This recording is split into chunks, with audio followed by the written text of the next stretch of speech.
Hello, students. Um, Let us discuss another topic in optical fibers chapter, a very important concept as far as the syllabus is concerned and as far as the examination is concerned as well. So we try to understand what is numerical aperture and what is acceptance angle, and we try to derive the expression for the numerical aperture and acceptance angle. So to start with, numerical aperture is basically, it is defined as the light gathering capacity of an optical fiber cable. So how much light is permitted to pass, to enter the optical fiber cable, to pass through the optical fiber cable. It is decided by a property called numerical aperture. It's not the physical dimension of the optical fiber cable, but it is the property called numerical aperture that it decides the amount of light that can be gathered by the optical fiber cable that is permitted to pass through that optical fiber cable. Okay, so to understand this, why it is called numerical aperture. See, aperture is basically a small gap. Let us say this part. Okay, so this part can be considered as a small aperture, right? So if I have two different optical fiber cables of the same dimensions, then they have got the same opening, same aperture, same opening. But that does not guarantee that same amount of light passes through both the optical fiber cables. Cable 1, and let us say here we have another cable, cable 2. So to make you understand this, let us take one example. You imagine a water drum or a water tank which has got one tap fixed to it. Now to that tap, you just visualize one pipe connected to it. You turn on the tap, then water starts flowing through that pipe. Now when you connect pipes of the same dimensions, then same amount of water will be passing through those two pipes, right? Because the pipes have got same dimensions.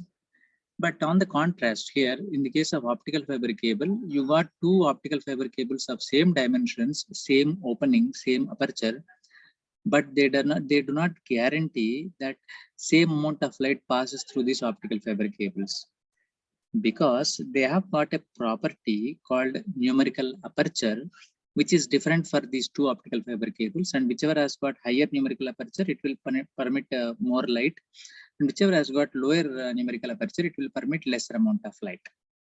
So I hope now you understand what is the significance of this numerical aperture. It is not the physical aperture, physical dimension, but it is the numerical value that decides the fate of light.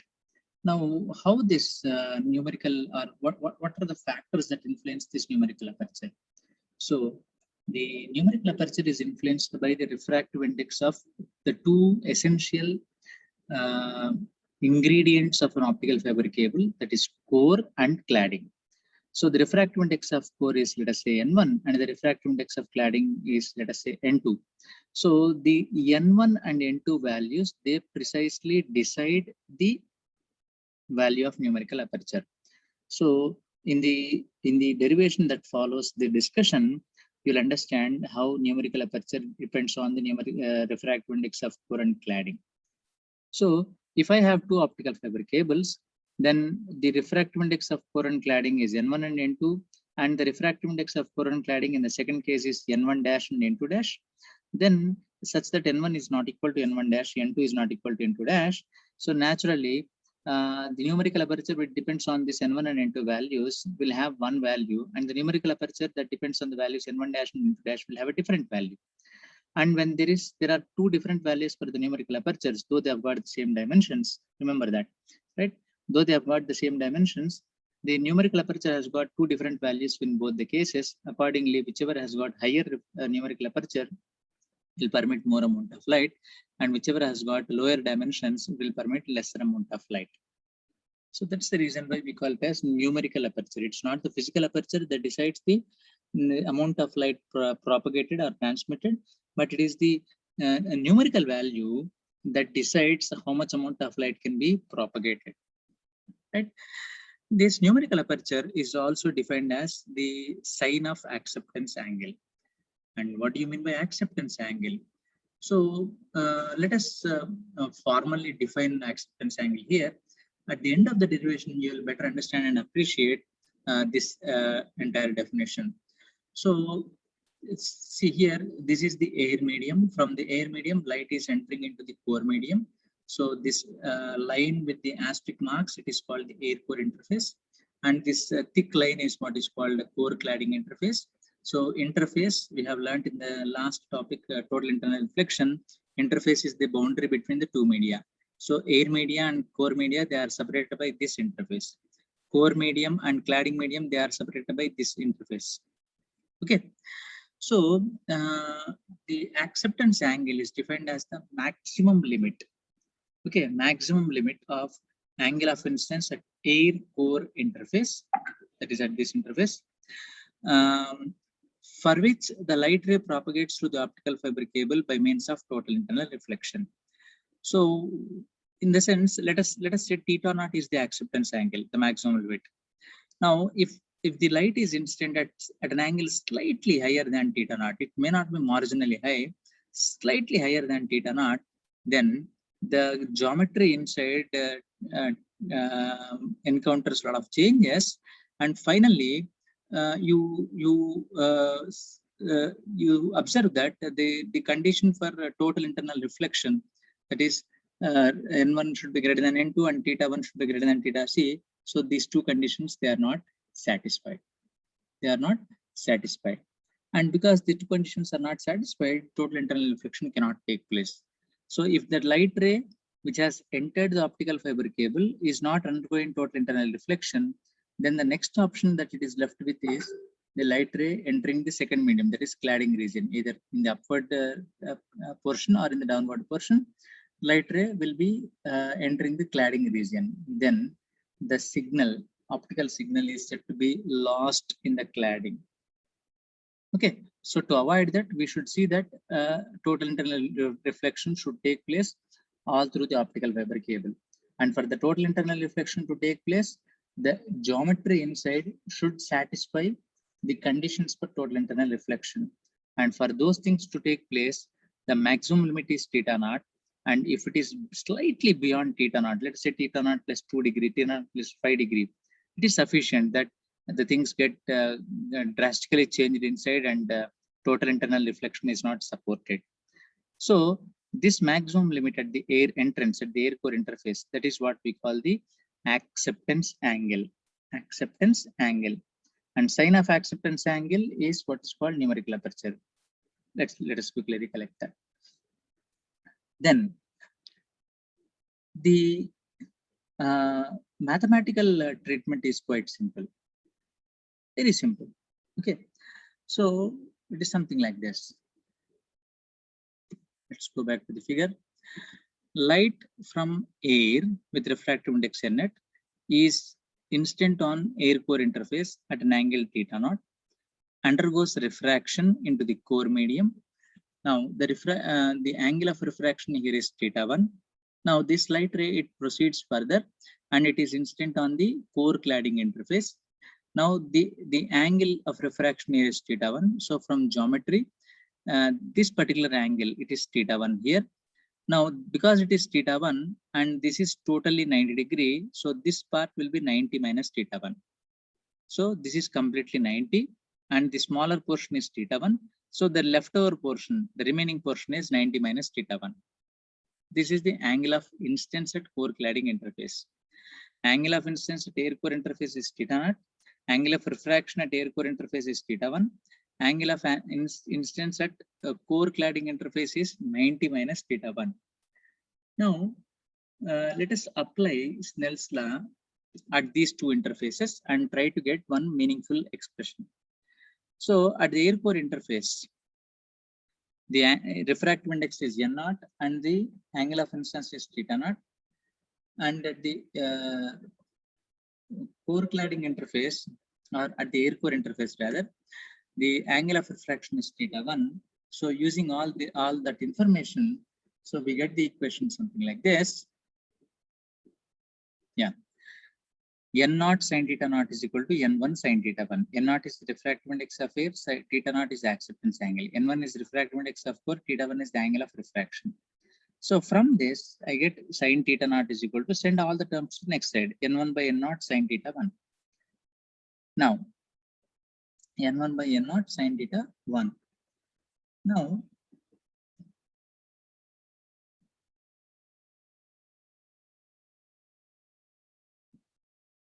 yeah, n1 by n naught sin theta 1. This is called equation 1.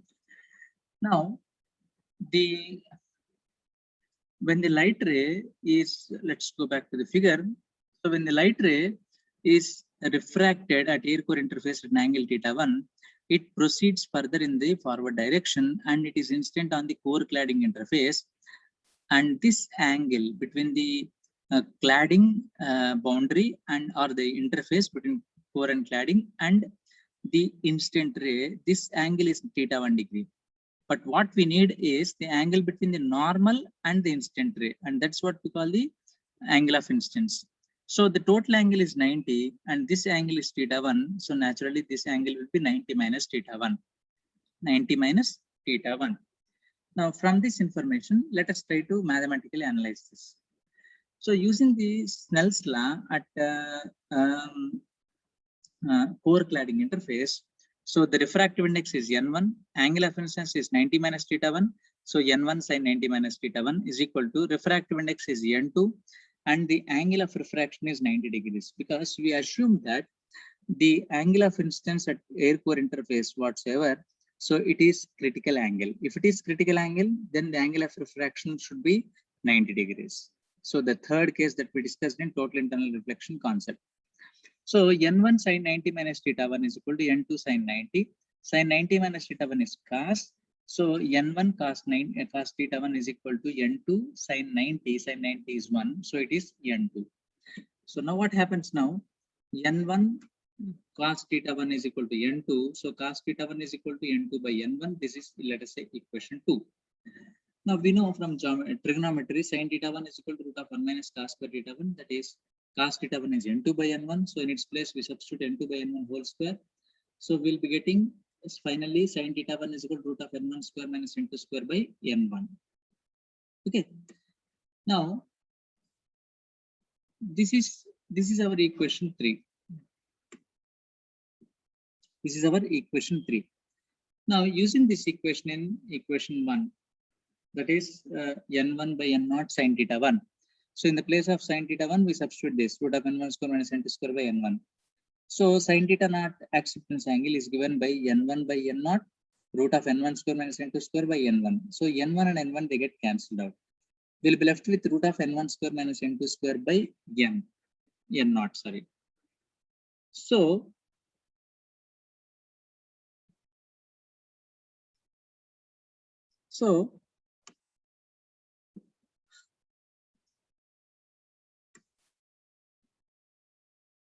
sin theta naught is equal to root of n1 square minus n2 square by n0.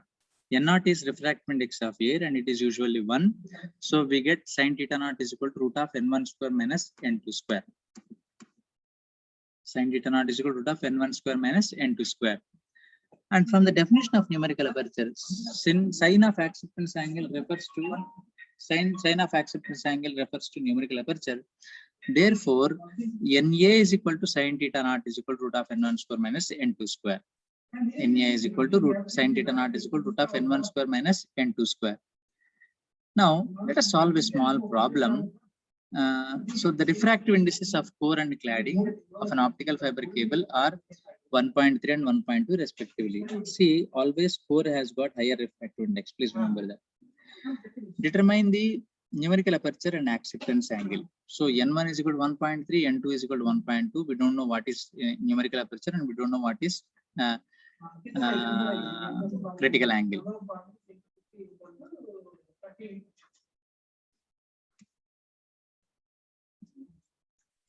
So we'll note down first, acceptance angle, right?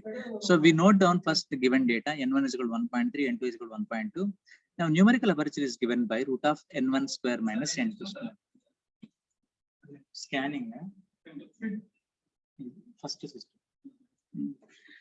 So NA is equal to root of n1 square minus n2 square. Substitute n1 is equal to 1.3, n2 is equal to 1.2.